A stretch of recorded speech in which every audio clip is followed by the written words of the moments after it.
السلام عليكم ورحمة الله وبركاته.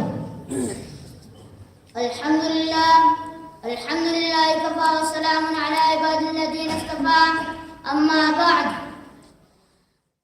حضرت سامعین حضرات، آج کے اس بد میں جس موضوع پر ربکشائی کرنا چاہتا ہوں وہ ہے نماز کی اہمیت اور فضیلت. مجھے امید ہے کہ آپ مجھے باغور سماعت فرمائیں گے. سامعین اکرام، اللہ تعالیٰ نے تمام احکام کو زمین پر نازل فرمایا.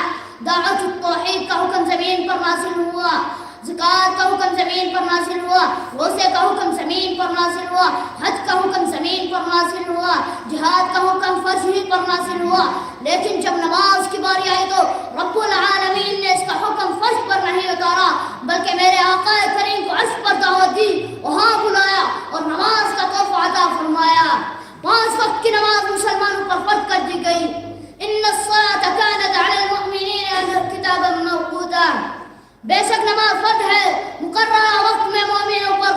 اب نماز فرض ہے مسلمانوں پر، ہر حال میں پڑھنی ہے. قرآن مجید میں اللہ تعالیٰ نے ایک اور مقام پر فرماتے ہیں اقیموا الصلاۃ وآتوا الزکاۃ. نماز قائم کرو اور زکوٰۃ ادا کرو.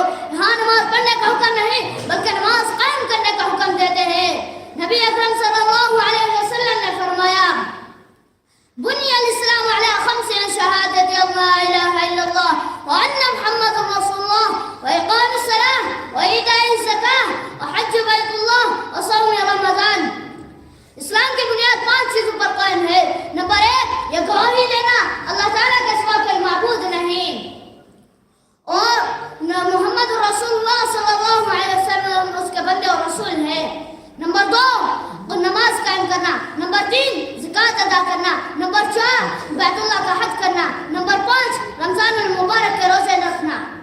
حاضرین جلسہ، نماز اسلام کے بنیادی رکن میں سے ایک رکن ہے، یعنی اسلام کے 5 ستونوں میں سے ایک ستون ہے.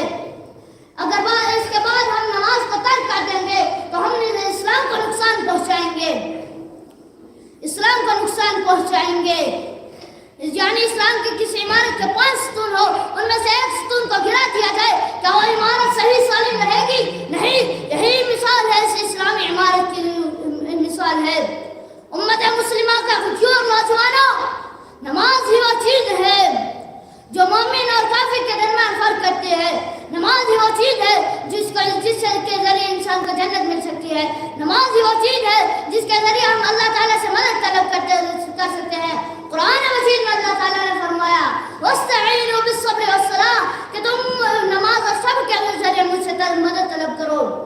حضرات، جو انسان نماز کو جان بوجھ کر ترک کرتا ہے وہ دائرہ اسلام سے خارج ہے. نبی اکرم صلی اللہ علیہ وسلم نے فرمایا مَن تَرَكَ الصَّلَاةَ مُتَعَمِّدًا فَقَدْ كَفَرَ. جس نے نماز کو جان بوجھ کر ترک کیا یعنی اس نے کفر کیا. اللہ تعالیٰ ہم کو تمام کو نماز قائم کرنے کی توفیق عطا فرمائے. میں انہی چند الفاظوں پر اپنی تقریر کو ختم کرنا چاہتا ہوں.